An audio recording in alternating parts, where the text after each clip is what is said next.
Donc c'est pour ça que certains youtubeurs font plein de vidéos à cette période là. Et ça va te lâcher 3 partenariats dans la stories. Et en fait c'est des agences très connues pour faire que du dropshipping. Des 50 000 balles, des 100 000 balles, parce que oui les budgets sont énormes. Oh merci à toi de nous faire gagner beaucoup de choses à coût de 5 000, 6 000 euros. Il y en a beaucoup qui font plein de drama avant qu'une grosse collab sorte. Pourquoi surfer sur la précarité des étudiants pour lâcher ton code promo alors que toi déjà tu te fais genre 40 000 balles par mois? Oui, je suis de retour pour lâcher du thé. Écoutez, ma vie est inintéressante, donc j'adore m'intéresser à la vie des autres. Hier, quand j'étais en train de manger, je me suis dit, tiens Louis, tu vas regarder des vidéos YouTube. J'en ai regardé en tout 8. Il y en avait 6 qui étaient sponsorisés. Attention, je n'ai rien contre le fait que certains se fassent de l'argent, il n'y a pas de souci pour ça, je suis très content pour vous. Par contre, est-ce qu'on peut respirer pendant le Black Friday ou c'est comment? J'ai machin, le lien, swipe up, on n'en peut plus. Évidemment, c'est même pas que pendant le Black Friday, hein. On s'entend bien. C'est toute l'année. Moi, ça faisait longtemps que j'avais pas regardé de vidéos YouTube de youtubeurs français. Quoi? Et pourquoi il y a autant de choses partout là? Et pareil hier, avant de me coucher, j'étais voir les stories. Mais étant influenceur et faisant des partenariats, j'en ai marre d'en voir. Mais je me demande même pas comment vous faites pour regarder encore les stories et les vidéos YouTube des gens. Parce que honnêtement j'aurais adoré vous demander si ça va bien. Mais franchement, voir des gens parler de marques alors que nous on n'a pas d'argent, on sait que ça va pas, on sait qu'on a la haine parce qu'on est pauvre. Donc personne va bien, d'accord? Je peux le comprendre et je suis avec vous là-dessus. Et du coup, suite à mon périple sur YouTube avec des vidéos sponsorisées, j'ai fait des stories hier soir. Et en fait, ce matin, je me suis réveillé, je me suis dit, mais attends Louis, beaucoup de personnes ne savent pas comment se passent les partenariats et les petits vices, etc. qu'il y a derrière, les concours qui sont soi-disant pour les abonnés alors que c'est des posts qui sont évidemment rémunérés pour les youtubeurs, les marques qui gonflent leur prix. J'ai réussi à vous avoir un code promo. Non, dans le contrat que t'as signé, il y avait bien marqué que tu devais partager le code promo. C'est pas toi qui t'es battu avec la marque pour avoir un code promo. Arrête de nous mentir s'il te plaît. Je vais encore me faire insulter, rien à foutre. Si on en parlait un tout petit peu quand même entre nous, vous savez ici on se dit tout, je vais lâcher les derrière de YouTube un petit peu et les derrière des partenariats et des concours. Je vous aime trop, je vous fais un concours, arrête. Déjà évidemment comment commencer cette vidéo sans parler du Black Friday. Déjà il y a un bail qu'il faut savoir, c'est qu'en gros la période septembre-janvier c'est la plus grosse période sur YouTube, c'est là où il y a tous les partenariats, parce qu'il y a la période de Noël, parce qu'il y a le Black Friday, parce qu'il y a les soldes, et donc du coup les marques elles investissent de ouf dans l'influence, et c'est pour ça que généralement il y a beaucoup de youtubeurs qui font des vlogmas, un vlog par jour etc, parce que c'est la période qui est la plus lucrative, c'est vraiment là où tu gagnes le plus ton argent, c'est là où tu te fais le plus de thunes, donc c'est pour ça que certains youtubeurs font plein de vidéos à cette période là, parce que c'est le moment de mettre tous tes partenariats et de te faire le plus d'argent possible. Et par exemple à contrario, l'été c'est la période où il y a le moins de partenariats parce que les gens sont dehors, même si cette année c'était un petit peu plus différent avec le coronavirus parce qu'il y avait le confinement et tout, donc les gens étaient quand même chez eux, mais du coup l'hiver il fait froid donc les gens sont plus chez eux, il fait nuit plus tôt donc les gens sont plus tôt chez eux, il y a tout un truc comme ça. Et même par exemple les vidéos YouTube elles sont plus rémunérées l'hiver que par exemple elles vont l'être l'été. En gros de juin à août c'est la période sur YouTube où tu gagnes le moins d'argent, et c'est pour ça par exemple que beaucoup de youtubeurs font des pauses l'été ou genre sont beaucoup moins actifs parce que c'est entre guillemets beaucoup moins intéressant au niveau de l'argent. Du coup contrairement à Lena Mafouf qui fait un vlog par jour en août, et ben il y a très peu de youtubeurs qui sont là l'été, mais du coup aussi après janvier t'as une espèce de période de creux, disons de février, mars, avril, où là il y a très peu de partenariats parce que toutes les marques ont investi entre septembre et janvier, et donc c'est là où on peut respirer parce que février, mars, avril, tout ça il y a un peu de partenariats mais il y en a quand même beaucoup moins. Là je vous dis les gars, en décembre soyez prêts hein. Les vidéos sponsor, les stories et tout, soyez prêts parce que vous allez en bouffer du partenariat. Mais en vrai qu'on soit bien clair, c'est pas le fait qu'ils fassent leur argent qui me dérange, parce que bon, qui va critiquer des gens qui réussissent et qui font de l'argent? C'est très bien pour eux. Par contre c'est l'espèce de vice là qu'il y a autour des partenariats, même les hashtags sponsorisés et tout, je les vois très rarement quand même. Normalement ils devraient être tout le temps là. Vous savez les petites pastilles là, partenariats rémunérés en haut des stories Instagram, ou par exemple la communication commerciale au début des vidéos, tu vois tous ces trucs là que très peu font, et ça me vénère parce qu'il y en a beaucoup qui sont honnêtes à côté, tu vois. Par exemple Marine LB que je suis beaucoup et c'est une femme que j'adore, à chaque fois qu'elle fait quelque chose elle le dit clairement, elle s'en bat les couilles. Mais il y en a plein qui vont dire, alors beaucoup m'ont demandé quelle était ma routine make-up. Personne. Alors personne a demandé, ou alors à la limite quoi, 3-4 personnes. Et ça va te lâcher 3 partenariats dans la stories sans que ce soit dit. Rien du tout. Je crois d'ailleurs que le pire c'est Snapchat et les gens de télé-réalité. Les gars, putain, et si vous regardez la télé-réalité et si vous suivez des gens de télé-réalité sur les réseaux, il y a pas de souci, vous faites ce que vous voulez. Par contre, faites bien attention aux partenariats qu'ils font. Par exemple, il y avait un partenariat là en ce moment, vous savez, c'est les pieuvres genre bleues ou machin, et genre tu la retournes quand t'es pas bien et tu la mets quand t'es bien et tout. Sauf que ça vient d'AliExpress il me semble, ou bref d'un site comme ça. Il y en a plein, ils ont vu l'argent qu'ils pouvaient se faire, donc ils ont fait des sociétés, ils ont créé des sociétés pour revendre ça en dropshipping. C'est-à-dire que la pieuvre qui coûte genre 3 balles, ils vont te la vendre à 40 euros. Et il y a plein plein de gens de télé-réalité qui ont fait des stories là-dessus. Mais si c'était que ça en soi, le dropshipping et la télé-réalité c'est un vrai bail. Et il y a aussi les TikTokers. Après j'ai pas forcément de nom à vous donner parce que je suis très peu de TikTokers. Mais par exemple des fois je me fais chier et je vais sur Snapchat et vous savez vous avez les stories la publique et je vois tellement de dropshipping les gars. Et après il y a le fait que les TikTokers ils soient connus d'un coup tu vois. Il y en a en 2-3 mois ils prennent genre 400 000 abonnés, 500 000 abonnés et du coup ils connaissent pas forcément le dropshipping. Alors après je sais ça peut paraître un peu bizarre de pas connaître le dropshipping alors qu'on en parle beaucoup. Mais je pense très sincèrement qu'il y en a qui sont innocents et qui ne savent pas. Après je pense qu'il y en a aussi beaucoup qui le savent évidemment hein. Et très récemment j'ai vu un TikToker sur Snapchat faire un partenariat avec un mec qui fait des pronos là pour le truc des footballs. Et ça je trouve ça très très moyen parce que c'est du pari, c'est du jeu etc. Et normalement c'est illégal de faire ça. Déjà normalement les gens doivent avoir 18 ans il me semble. Sur TikTok les communautés sont quand même assez jeunes et donc du coup c'est archi illégal de faire ce genre de choses. Mais je me souviens plus de son nom, je crois qu'il doit avoir 1 million d'abonnés quand même sur TikTok. Mais du coup je connais juste les gros noms genre Diego Ferrez, Henry, Fabian et tout. Mais c'est vrai que par exemple quand je suis tombé sur la story là sur les pronos et je pense que le book devait avoir 18 à 20 ans donc je pense qu'il connaît un petit peu les règles et il doit être en agence. En fait il y a aussi ça, c'est que les agences de TikTokers c'est des agences qui s'en battent les couilles et qui savent très bien que c'est du dropshipping et en fait ils en informent même pas leurs talents parce que oui les agences d'influenceurs ils appellent ça des talents. Bon on n'est pas des talents hein. Raconte notre vie sur les réseaux sociaux, c'est pas un talent pour moi mais après chacun son point de vue là-dessus. Et en fait il y a grave une distinction à faire entre les agences d'influenceurs et les agences de TikTokers, même si les TikTokers sont des influenceurs, mais il y a genre 2-3 agences assez connues de TikTokers et en fait c'est des agences très connues pour faire que du dropshipping et ne pas en informer leurs talents. Et ça c'est un putain de gros problème parce que en vrai que les TikTokers fassent du dropshipping et qu'ils ne le savent pas, bon bah c'est innocent, tu le fais une fois, les gens te disent tu arrêtes. Sauf que comme les agences de TikTokers ne les informent pas que c'est du dropshipping, bah eux ils se disent bah écoute un nouveau partenariat c'est cool je vais me faire de l'argent, mais en fait bah tu vends des balles qui coûtent 40 € alors qu'en fait ça coûte 3 € en vrai tu vois. Comme évidemment les agences de télé-réalité qui eux carrément en gros si vous voulez les agences d'influenceurs bah tu reçois des mails, bam t'as un nouveau contrat c'est cool, ton agence prend un pourcentage dessus, toi tu prends ton argent c'est sympa. Par contre les agences de télé-réalité et je sais pas non plus si les agences de TikTokers font ça, eux en fait ils font des contrats à l'année avec les gens, c'est à dire qu'ils leur donnent une somme directement et après ils leur envoient les marques, ils leur disent bon bah voilà là tu dois faire une story pour ça, mais c'est pas un budget pour chaque marque, c'est un budget global qu'ils ont directement avant d'entrer dans l'agence. C'est à dire que l'agence leur dit bah écoute là ce mois-ci t'as 10 partenariats à faire et du coup toi si tu veux pas faire le partenariat mais t'as pas le choix parce que t'as un contrat qui est déjà signé et en fait tu ne choisis pas les marques avec lesquelles tu veux travailler. Après c'est archi pas pour défendre les gens de télé-réalité hein, pas du tout parce que pour le coup eux c'est des pires. Je sais pas ils reçoivent des 50 000 balles, des 100 000 balles parce que oui les budgets sont énormes et après bah ils ont des partenariats tous les mois et ils choisissent pas les marques avec qui ils travaillent. Enfin c'est vraiment genre l'agence leur dit bon bah là ce mois-ci hop t'as une story à faire pour ça. Enfin la dignité c'est sympa aussi je sais pas, enfin garder son cul c'est pas mal. Sans oublier évidemment les marques qui gonflent leur prix. Justement hier soir j'ai regardé une vidéo de Roubaba, d'ailleurs qui est une personne que j'aime bien, enfin je sais pas elle me fait rire. Et en gros elle faisait un haul Pretty Little Thing, donc PLT là. Et ça PLT ça appartient au même groupe que Boo etc. Et genre t'avais des jeans à 50 balles, des vestes à 70 balles. Et moi j'étais choqué parce que je me suis jamais intéressé à cette marque, mais je sais que quand elle est un peu percée, c'est parce que les prix étaient très peu chers, genre des jeans à 15 € et tout. Et en fait j'avais jamais remarqué mais ils ont énormément gonflé leur prix. Il y avait un blazer à je sais plus 65 €. Le blazer il criait cheap. Quand je vous dis ça se voyait que l'article il était éclaté. Après il était beau mais c'est genre la qualité. Et même Boo en fait avec du recul les prix ont genre doublé alors que la qualité n'a pas changé hein. Et ça c'est évidemment depuis qu'ils font plein de partenariats avec des influenceurs. Et ça pareil en gros PLT leur contrat c'est genre en mode tu dois faire genre 10 à 15 publications sur quelques mois et tu touches un cachet pour toutes tes publications. Donc c'est à dire qu'à chaque fois que vous voyez des outfits from PLT nanana, en fait ça c'est des posts qui sont sponsorisés évidemment. Et en fait les influenceurs sont rémunérés pour ça. Mais ils ont pas forcément besoin de mettre partenariat rémunéré.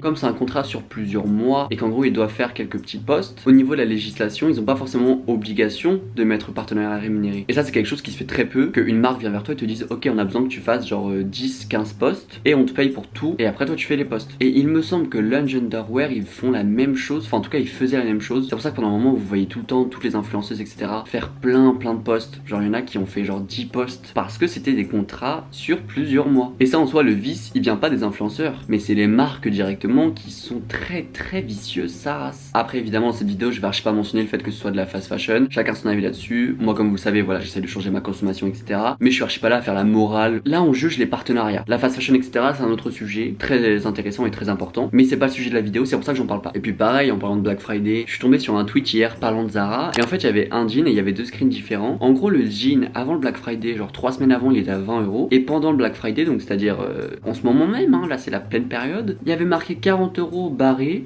et 20 €. Et j'étais voir dans les tweets cités, il y avait plein de monde qui disait ah ouais non mais c'est vrai, en plus je l'ai acheté il y a 3 semaines à 20 €. Comment ça? Évidemment ça c'est quelque chose qu'on sait que les marques gonflent les prix avant le Black Friday. Honnêtement si les marques veulent être des grosses merdes, ok, mais faites-le timidement, tu vois, genre vous le faites cacher, vous faites quelque chose de bien. Enfin un peu d'effort quand même. Et justement dans les tweets cités, il y avait beaucoup de monde qui disait que ASOS faisait exactement la même chose. Et ça c'était un truc dont j'étais pas au courant parce que je savais que par exemple Zara le faisait déjà, mais ASOS, bon de toute façon j'ai déjà supprimé l'application. Choqué, déçu, meurtri. Enfin je suis désolé mais tu crois que c'est du respect ça mon garçon? C'est pour ça que je vais absolument maintenant acheter en seconde main parce qu'on se fait tellement enculer avec les marques. Ça veut pas dire que je vais arrêter les partenariats parce que là par exemple j'en ai un en cours. Je devais envoyer la photo hier, ouais c'est ça le 27, là on est le 28. Mon colis il est en point relais. Donc en fait je l'ai reçu hier alors que je devais faire les photos hier. Sauf que moi j'ai un travail aussi mesdames et messieurs. Encore une fois on revient au fait que les marques elles pensent que les influenceurs ils sont à leur bottes. Attendez, comme ça, la photo tu la postes? Ah oui mais madame j'ai reçu le colis il y a 1 heure quand même, est-ce que j'ai le temps de faire des photos s'il vous plaît? Mais ça on y reviendra sur mes pires partenariats partie 2 qu'il faut que je fasse bientôt. Et évidemment il faut qu'on parle des concours sur Instagram. Je vois beaucoup de gros youtubeurs comme de plus petits youtubeurs qui font plein de concours avec des sommes extravagantes. Et à chaque fois t'as les abonnés qui disent oh merci à toi de nous faire gagner beaucoup de choses, c'est adorable, t'es proche de ta communauté. Mais non, encore une fois c'est lucratif pour eux hein. Ils sont payés pour faire ces posts là. Évidemment ça ils vous le disent archi pas. Parce que pour la marque, quand il y a des concours qui sont faits, ça fait prendre en notoriété etc. Donc pour la marque c'est archi bénéfique. Et du coup il y a encore 2-3 ans les concours c'était archi pas rémunéré. Sauf que maintenant quand un youtubeur ou une youtubeuse met un concours sur son Instagram, la plupart du temps c'est rémunéré et ce sont des grosses sommes à coût de 5000, 6000 €. Après ça dépend évidemment du nombre d'abonnés hein. Et c'est vrai que ça me bute à chaque fois quand je vois les abonnés dire oh là là mais cette youtubeuse elle est trop cool, elle fait plein de concours, ce youtubeur là il est trop proche de ses abonnés. Non. Évidemment je pense que pour beaucoup c'est aussi pour vous faire gagner des choses, tu vois, pour vous faire plaisir. Mais c'est aussi parce que eux ils peuvent prendre leur thune à côté. Ce qui est pas forcément une mauvaise chose hein, parce qu'encore une fois prenez votre argent, c'est très cool pour vous. Mais bon ça ne vous coûte rien de dire ah bah au fait je suis payé pour ce poste. Et je pense que c'est réellement ça le problème en ce moment, c'est que déjà les gens en ont de plus en plus marre des partenariats, ce qui est normal parce qu'il y en a de plus en plus. Et c'est pas forcément le fait que les gens en fassent, c'est le fait que les gens soient pas assez transparents avec ça. Parce qu'il y a beaucoup de youtubeurs qui disent oui mais les gens ils ont un problème avec l'argent en France. Non, enfin peut-être, il y a peut-être aussi sûrement une question de mentalité, mais en soi si chaque influenceur et influenceuse parlait des budgets et disait au moins ce post est rémunéré, ce post concours il est rémunéré, cette story voilà nanana, et bah là il y aurait déjà moins un problème. Donc évidemment il y aura toujours des gens qui seront dérangés par les partenariats, mais il y en aurait beaucoup moins. Pareil, combien de fois dans les briefs il y a marqué dire j'adore ce produit, je l'ai découvert. Mais comment ça? Non, je l'ai pas découvert, c'est la marque qui est venue vers moi pour que je fasse une story sur le produit. Donc la malhonnêteté ça vient même des marques elles-mêmes, ensuite des influenceurs. Et vous voulez pas dire les termes un petit peu? Ce serait sympa non? Et puis tu vois quand je vois certains youtubeurs ou youtubeuses faire genre 5 vidéos sponsor au mois pendant le Black Friday, alors que chaque vidéo il touche quoi? Plus de 10 000 balles à chaque fois. Tu veux pas genre étaler tes sponsors plutôt que de tout faire dans le même mois? Tu vois par exemple Emma Chamberlain là aux États-Unis, quand elle fait un sponsor elle dit bah voilà cette vidéo est sponsor, elle présente le bail et après elle fait sa vidéo et voilà. Parce que je pense que le problème c'est qu'aussi beaucoup de marques veulent que l'influenceur crée une vidéo entière sur le truc alors qu'il y a des bails où c'est inutile. Tu vois genre des applications qui te disent ah bah là tu fais une vidéo genre de plus de 10 minutes sur comment se servir de l'application. Mais frérot c'est éclaté ton idée parce que de toute façon les gens savent comment utiliser une application, enfin il y a un moment faut pas être débile. Alors que juste tu sponsorises une vidéo voilà et après la communauté soit elle regarde soit elle décide de passer le passage sponsor et elle regarde la vidéo le reste quoi. En fait il faudrait que je vois toutes les marques une par une et que je leur explique. Après je me prends pour qui? Parce que je trouve ça trop nul les vidéos dédiées sur un truc, un sujet éclaté qui n'intéresse personne. Imaginons cette vidéo est sponsorisée par Evian. Je vais vous expliquer le concept d'Evian, qui est de l'eau minérale. Et après hop, on aurait tous pu profiter de la vidéo. Moi j'aurais pris mon petit chèque et vous, une vidéo que vous aimez bien. Et surtout il y a des techniques d'influenceurs qui sont très border. Par exemple Emma Cakeup et Vlad avec leur rupture tous les 2 mois. Je suis Gossip YouTube sur Twitter et j'ai vu qu'ils s'étaient séparés il y a genre 1 mois. Et du coup 2 semaines après il y a Emma Cakeup qui a mis une story en mode de retour avec mon toxic boy. Donc déjà romantiser une relation toxique, je trouve ça... je trouve que c'est un comportement de tocard tout simplement parce qu'il y en a énormément qui souffrent de ça et c'est absolument pas quelque chose dont il faut rigoler, surtout quand t'as une communauté comme la sienne. Et ça là, toute leur rupture tous les 2 mois c'est uniquement professionnel en fait, parce qu'évidemment à chaque fois qu'ils font une rupture leurs stats elles augmentent, leurs stats de story, les vues, les machins, parce que les gens s'intéressent à leur drama et du coup là ils peuvent caler tous leurs partenariats. Après ils se requittent, ils se remettent ensemble, les stats remontent, donc hop plus de partenariats. Parce qu'évidemment quand tu fais un partenariat et que t'as des stats un peu nuls genre mode tu fais moins de vues ou la vidéo elle a moins marché, la marque va avoir moins envie de te recontacter pour un nouveau partenariat. Alors que si les stats sont très bonnes, tu sais très bien que tu vas avoir un autre chèque plus tard parce que la marque va te recontacter. Et c'est pareil avec les dramas des youtubeurs, les machins. Il y en a beaucoup qui font plein de dramas avant qu'une grosse collab sorte. Comme ça, leur stats remontent, les marques sont contentes, l'influenceur a pris son chèque, a des bonnes stats sur la publication en question, ou sur le projet en question, ou qu'importe. Bah eux ils sont contents évidemment, puisqu'ils savent qu'ils vont avoir encore plus d'argent le mois prochain parce que la marque va les recontacter. J'avoue que là j'ai un peu chaud de vous raconter tout ça parce que honnêtement, si je reçois pas des DM d'influenceurs après cette vidéo ou des DM de mon agence ou quoi, bon, je me fous peut-être un peu dans la merde, mais en fait j'ai juste envie de lâcher le thé parce que j'en ai marre du manque d'honnêteté dans ce milieu. Et c'est pour ça que ce milieu de l'influence là il est grave mal vu parce que les gens sont tellement peu transparents et que du coup tout le monde se méfie. Et en fait ça va finir comme la télé-réalité où tout le monde sait que les partenariats c'est de la merde et du coup les gens vont arrêter de regarder. Voilà. Après moi ce qui diffère et le fait que je sois aussi honnête avec vous, c'est que j'ai mon travail à côté. Donc je dépends plus des partenariats, de machin. Donc je peux dire les choses et j'ai pas peur que des marques ne me contactent plus parce que j'en ai rien à foutre. Parce que tous les partenariats que je peux faire, bah ça va être du bonus. Bon là j'en ai que un en ce moment, mais un c'est super cool et comme je vous ai dit, bah je suis extrêmement bien payé pour ça donc je suis très content. Mais juste ouais franchement les gars, soyez transparents si vous me regardez. Et comme ça il y aura de moins en moins de tabous avec l'argent, les partenariats, machin.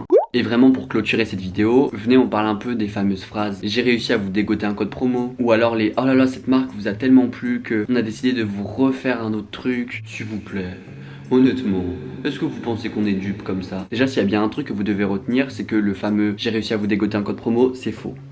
Honnêtement c'est très rare qu'il n'y ait pas de code promo quand il y a un partenariat. Moi je sais que j'ai déjà fait pour un partenariat, je sais plus c'était lequel, où genre j'avais pas de code promo et j'avais essayé de négocier avec la marque pour avoir un code promo parce que je trouve ça hyper nul de vous présenter un truc et de vous dire bah voilà bah payez le plein pot. Mais honnêtement j'ai dû négocier un code promo sur un partenariat alors que j'ai dû en faire 20. Pareil j'ai eu plein de questions sur mes cheveux, sur comment je m'en occupais, donc voilà je vais vous faire une story pour vous expliquer ça. Enfin on n'est pas complètement débile, tu vas parler de une marque donc on sait très bien que c'est sponsorisé, donc dis-le directement, genre la marque m'a contacté, j'ai décidé de tester les produits. Et je trouve que ce qui illustre très bien ses propos c'est Maeva. Elle a fait une story sponsorisée et en fait j'ai vu ça sur Twitter. En gros elle a reçu un bail d'un produit créé par un couple de télé-réalité. Elle a dit ah bah je l'ai reçu hier et dans une ou deux stories après elle disait oh, mais j'utilise tous les jours vraiment j'adore. Sérum KN Signature de Camilla que Camilla a fait avec Noré. Moi je l'ai eu depuis hier. Je suis une chanceuse c'est vrai. Je l'applique tout le temps, tous les jours au niveau des pointes. Mais attends si tu l'as reçu hier, comment ça tu l'utilises tous les jours? Et ça encore une fois c'est un problème de fond. Pourquoi vous avez autant peur de dire cette marque m'a contacté, j'ai décidé de tester les produits et de vous en parler? Ou alors les fameuses phrases ah mais je sais que quand on est étudiant c'est compliqué donc j'ai réussi à vous avoir un code promo. Wesh, pourquoi surfer sur la précarité des étudiants pour lâcher ton code promo alors que toi déjà tu te fais genre 40 000 balles par mois, donc arrête de faire comme si tu connaissais la précarité. Pourquoi juste pas donner ton code promo, tu vois ce que je veux dire? Parce que je trouve ça hyper malsain de surfer sur la précarité des gens. J'ai réussi à vous négocier un code promo donc je vous le donne. Et limite t'attends que les gens te remercient d'avoir un code promo. Alors évidemment peut-être qu'il y a 3 ans t'étais précaire, mais viens pas dire je sais ce que c'est la précarité étudiante donc je vous donne un code promo. Non, enfin c'est un comportement d'enculé ça. Au moins là vous savez tout, je pense que ouais, et si vous avez d'autres questions, et si même moi genre j'ai d'autres choses à dire, peut-être que je vous en ferai une autre vidéo. Mais pour l'instant en tout cas je crois que j'ai tout dit, j'ai déballé tout mon sac, tout ce que j'avais sur le cœur parce que j'avais besoin de partager ma frustration avec vous. Ici, cette communauté, c'est un peu une communauté de frustrés, on a un peu le seum contre tout le monde, donc on parle. Enfin bref, du coup nous on se retrouve la semaine prochaine avec la vidéo je trie mon dressing. Je sais plus sous quelle vidéo mais j'ai eu genre 4-5 commentaires en mode fais un test de pureté et tout. Faire un test de pureté en cuisinant ou en faisant quelque chose à côté, ça peut être sympa. Voilà, n'hésitez pas à me dire ce que vous en pensez. Évidemment pour mon référencement, hein, mettez un petit commentaire, ça fait toujours plaisir. Et le fameux discours d'influenceur enculé de merde, le petit pouce bleu, l'abonnement, c'est très sympa quand même, moi j'aime bien avoir de l'argent. Parce que bon, à défaut d'avoir des partenariats, sachez que ce mois-ci j'ai gagné 400 € avec YouTube. Et je voulais vous remercier parce que je vous avais déjà remercié en story Instagram, mais tout le monde ne me suit pas sur Instagram. Ce que je peux comprendre parce que je raconte que de la merde en story, donc ne me suivez pas. Mais du coup je voulais vous remercier parce que c'est la première fois que je gagne autant d'argent avec les vues YouTube. 400 € ça me paye presque 2 tiers de mon loyer et c'est grâce à vous. Évidemment c'est moi qui fais les vidéos mais si personne regarde bah je suis tout seul. Donc j'ai peut-être pas de partenariat mais je vous ai vous et ça c'est off et ça me réchauffe le cœur. Ouais c'est la petite minute où je vous suce un petit peu évidemment. Enfin bref je vais fermer ma grosse gueule parce que j'ai beaucoup parlé. Prenez soin de vous, je vous souhaite une bonne journée, gros bisous tout ça. Et puis voilà quoi, gros bisous, salut.